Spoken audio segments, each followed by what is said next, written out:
interrupt this program to bring you a special news bulletin. The Japanese have attacked Pearl Harbor, Hawaii by air, President Roosevelt has just announced. The attack also was made on all naval and military activities on the principal island of Oahu.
Yesterday, December 7th, 1941,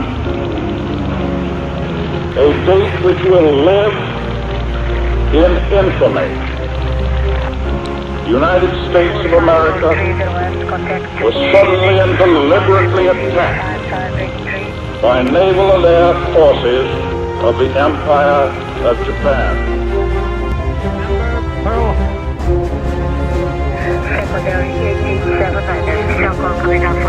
We interrupt this program to bring you a special news bulletin. The Japanese have attacked Pearl Harbor, Hawaii by air, President Roosevelt has just announced.